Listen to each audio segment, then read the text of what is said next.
So hello and welcome to the Institute of Early Years Education. My name is Sinead McMahon and I'm the content manager here at the Institute, and I'm joined today by one of our content writers, Emily Askew. Hi Emily. Hello. We're also joined in the background by our other colleague, our memberships manager, Sarah, who will be managing the chat function for us today. So thank you, Sarah.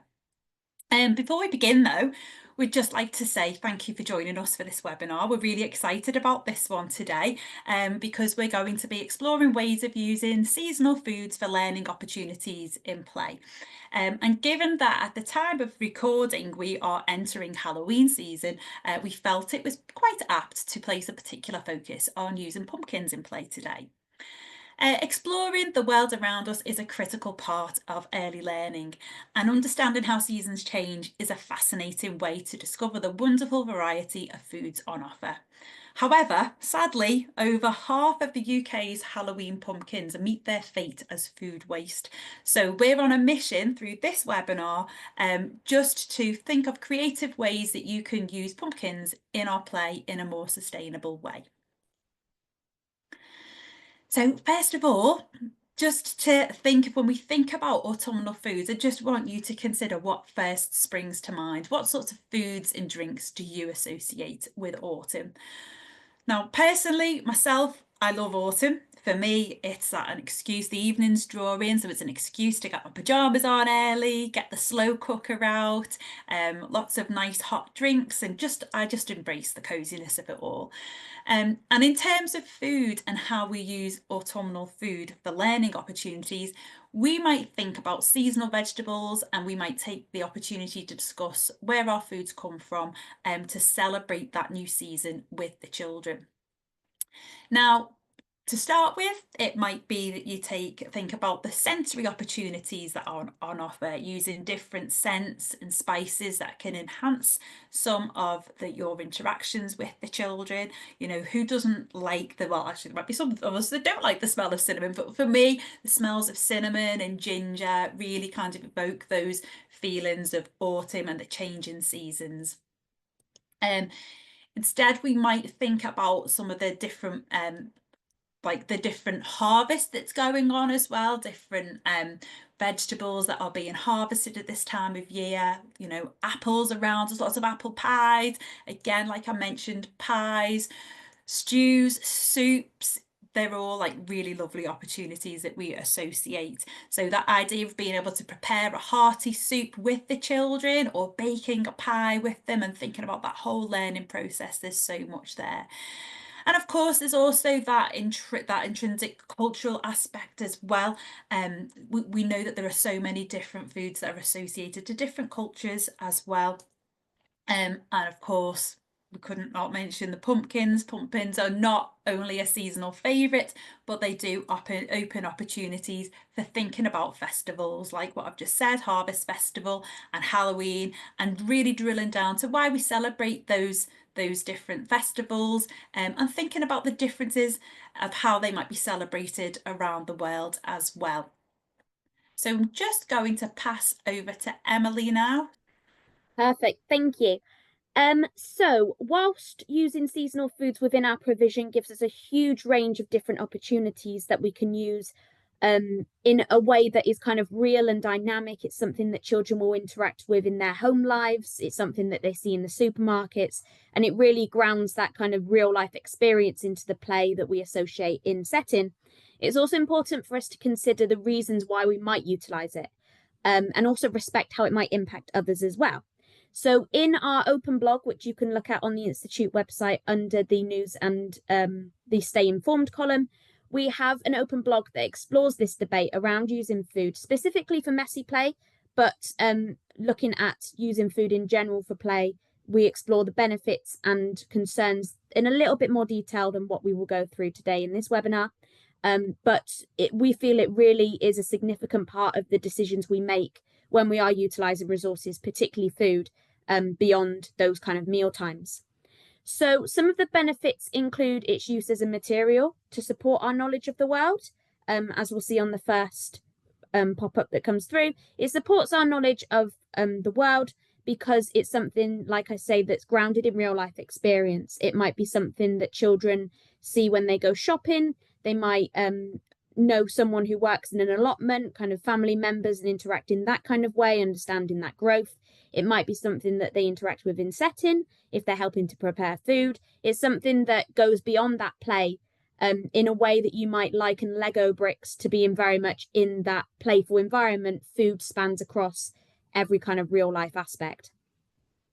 It's also often a cheaper and more environmentally friendly resource, because it's something that for sensory experiences is something that we think more is more kind of accessible, in the sense that you can go into a supermarket and find a grain pack of rice. Finding a similar material that is marketed as a sensory experience is often more expensive because of its designated marketability, but also the environmental impact that that might have as well. For example, if you've got two different options for using a slime based kind of consistency in sensory play, you might use corn flour and water, which is a food resource, but negates any kind of the microplastics that you might find in a manufactured resource of the same consistency.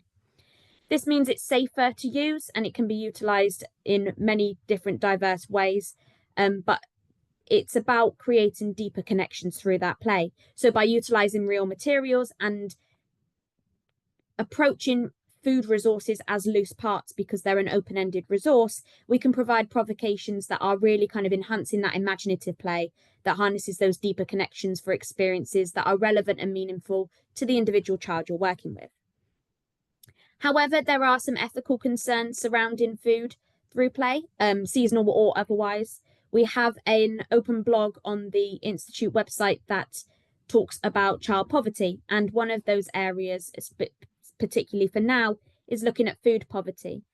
The number of children living in poverty in the UK has doubled in the last year, and this raises concerns around the sensitivities of being able to use food sources for play activities where some children might come from families who struggle to find enough food to put on the table for eating. Due to this, it might be a good idea to communicate those benefits to children, and parents and carers, explaining why the resources have been chosen, in order to kind of highlight that sensitivity and make appropriate uses based on the context of the children that you're working with. It's also something that can raise concerns around safety. For example, it might be choking hazards if you're using something like dried pasta, or concerning allergies and intolerances too, particularly with those kind of resources that are of common allergy or intolerance. Like any resource, it's important to negotiate these risks and take precautions where it's applicable. But it can also be tricky as well for the messages behind the food that you're using and how it ranges in different contexts. For example, it's expected and encouraged that we play with food in experimental ways when it's in the role play kitchen, but then we're asking children to behave sensibly when they're interacting with food at the table. We ask children not to put food in their mouth when they're playing with it in a provocation, but we ask children to think about eating confidently when they're sat at mealtimes. These perspectives and benefits and concerns are all worth considering, particularly from the child's perspective, as their understanding of the reasons behind what you're doing as a practitioner will be very different to the reasons that they see in front of them. So if we just explore the next slide, we can look at some of the other things to consider that are kind of beyond the influence of those resources and how we implement them too. So one aspect might be the age of the child in their developmental stage. You might use smaller pumpkins, the kind of smaller, the smaller ones that you can get, that kind of miniature ones for younger children, because from a physical perspective, they might be able to grasp them a little bit more and feel different textures. They might even be able to lift them and explore them in a much safer way. You might design provocations with older children that have been directed towards the opportunities and outcomes that you're aiming towards in terms of early learning goals, looking at, for example, literacy. You might be using description words around pumpkins, or you might be using the seeds to subotize.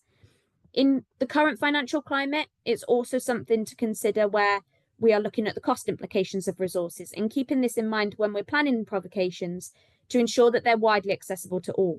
By this, we don't just mean that every child in the room can kind of use it, but if you're looking at activities where the pumpkin is being dissected, for example, or you're looking at different areas thinking about how that is used for children who aren't attending in that day. If you've got a child who only attends once a week, how do they negotiate being able to have the same access to those interactions as well? We also need to ensure that children have learning opportunities that are reflective of their life experiences and provide a meaningful connection for reflection. This means that we need to think about how those resources are being considered, not only from a basis of what they are learning or what they intended to learn, but also where that covers in terms of their own context. For example, if you are working in a more rural setting where children are more familiar with kind of agriculture and that kind of context, it might be that you take it into a very different direction compared to children who are city based and might never have never have heard a tractor before. So thinking about what the children can learn from those aspects is something that's really kind of important to think about when we're looking at the resources that we're using. We also need to think about sustainability, both in terms of how durable the resource is when we look at how children are interacting with it, whether we are using the same resource on a Monday compared to a Thursday, and the interactions and experience that that child on a Thursday gets compared to the Monday. But we also need to think about how reusable it is in terms of making the most of the resource we have, which is something we'll be looking at later on. We'll be exploring this in specificity to a pumpkin, but it's also important to think about other resources completely away from food and how we interact with those as well. This is something that we are looking to utilize in terms of looking at how provocations are planned, thinking about the significance of the learning and taking place in a way that is shared with others to kind of maximize not only the use of the resource that you have, but the intentions behind it as well. This might include other staff members who are less familiar with playful learning, or parents and carers who might not necessarily have the same kind of understanding of the home learning environment. It's about giving ways to support and inspire provocations outside of setting, as well as understanding why it's important in the first place. So if we take a look at the next slide here, we will take the example of the pumpkin. We spoke earlier about how the sustainability of the resource can be used, and we touched briefly on the value of using the full resource. So here we're going to be thinking about this seasonal example to think about how food-based resources might be used not only in one provocation, but throughout the opportunities. So for example, if you look at the pumpkin, we could look at planting pumpkin seeds to talk about life cycles and growing and care. We might also, particularly, I was a baby room practitioner, and this is something that we really utilised with the younger children. Instead of cutting into a pumpkin and kind of exploring from that stage from the outset, we utilised the opportunity of looking at the outside of a pumpkin as well, as a reusable resource by painting the pumpkins to create new colourful faces, learn about different expressions, look at different textures. But the beauty of this as well is that it can be washed off. So if you do this on a Monday, you can also do it with children who are in later in the week, utilising one resource and bringing that cost straight down. You might also look at using different size pumpkins for a math provision, and this can be done at any kind of age in terms of supplying single words and then expanding on communication and language. You might look at putting pumpkins into different size orders, smaller ones, bigger ones, which one is the biggest, which one is the smallest, looking at different weights, what's heavier, looking at different colours, and kind of really utilising that maths aspect through spatial awareness and colour and communication. Of course, we all love a bit of messy play, and this is something that is really popular when we use food. You might actually get inside the pumpkin and ask children to explore that. Whilst there's obviously the risk and health and safety of cutting into a pumpkin, the idea of getting inside the pumpkin, thinking about what it feels like, expanding on communication and language, and exploring the different sensory processes that come with that are something that can be done at any age. And it's about, as we said before, looking at that developmental stage to make that provocation something that is most applicable to extending learning opportunity. Could create a pumpkin race. When we're looking at physical development as an aspect of learning, this is something that you could really utilize with the pumpkins, thinking about creating an obstacle course outside or even inside, and using different sizes of pumpkins, rolling them around, and creating kind of a different element of what you would traditionally use a racing car for, but with a pumpkin. Get children to work together as a team to roll it in directions, creating a sense of control over gross motor skill. You might cut segments of the pumpkin and use them as you might do for a potato stamp. You might do the same with a pumpkin to create stamps for printing. This is particularly useful if you're looking at what to do with the pumpkin once you've carved out the middle, because as it dries out, it creates an effective stamp that you can use paints with. But before then, you could look at creating those patterns with the pumpkin colouring itself and that natural kind of approach to artistic development. And also cooking activities. This is something that is in a traditional kind of setting where ratios are higher and things are busier. It can be tricky to navigate these kind of moments, but they are really essential to providing meaningful opportunities and building relationships in a fun and exciting way. Things like pumpkin soup. There are plenty of books that are explored on one of our Institute resources looking at autumn to explore how pumpkin soup can be utilised and getting children involved in the process of how that is prepared, communicating with each other and working as a team. It might be that you look at things like pie, as we mentioned earlier, and not only looking at the interactions of cooking itself, but also supporting learning about food and sustainability. Where do our foods come from and how do they grow? These are all just a small proportion of the ideas that you could use for a pumpkin, and it would be great to hear of any others that you might have. But they're just one small snippet of how you could utilize a pumpkin in many different ways. And we've purposely chosen these examples because these are all provocations that can be utilized from just one pumpkin. It's not about choosing, shall I do this or this? Why not do both? Oh, Emily, thank you so much. I love that you've drawn on the idea of the soup and the pumpkin soup. I think the story that I recall is actually called Pumpkin Soup, and I think you've Yeah. actually referenced that in the article that went out last week. And that was one of my favourite things that I used to love doing with the children when we were together was making the pumpkin soup. Following the process from the story, I think the characters in it like suggested add a little bit more salt or whatever and change the recipe of it. And I think we talk about the pumpkin and in itself, it's such a simple concept, but actually you've just gone through so many different learning experiences there. And again, you know, thinking about fond memories for me, that was definitely one of the lovely ones that I had was making pumpkin soup. I think there's so much that you've covered there, so thank you so much. And just again, even drilling into those learning opportunities, I love the idea of the pumpkin race, but getting the different size pumpkins, you know, exploring the weight, carrying them around for their motor skills, and Mhm. then sort of looking at the fine motor opportunities, picking those pumpkin seeds and actually sort of detaching them from the flesh, which obviously not all children will enjoy that feeling, and that's something that we will be, you know, tuned into, but certainly so many really lovely ideas to think about. So thanks for that, Emily.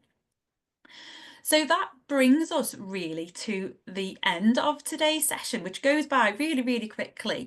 And hopefully you found that quite purposeful. What I will say is just give you a reminder here that you can actually, by engaging in today's session, you can log those CPD points, which will equate to about 20 minutes, I think, if we've run to time.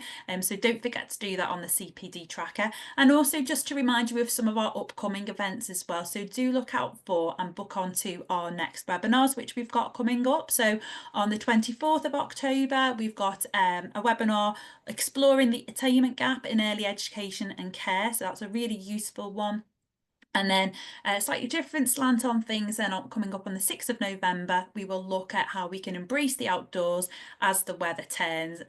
No excuses for not going outside with the children just because it's getting chillier. Again, just like I like the idea of autumn nights and getting cozy in my pajamas, I also love the idea of us getting outdoors and wrapping up warm and just embracing that weather as well, the change in the weather. So thank you so much for joining us today. We do hope you found it useful. And just to remind you of all of those other different resources we've got available there on the platform. So do keep engaged and we look forward to seeing you all again soon. Thanks again. Bye. Thank you. Bye.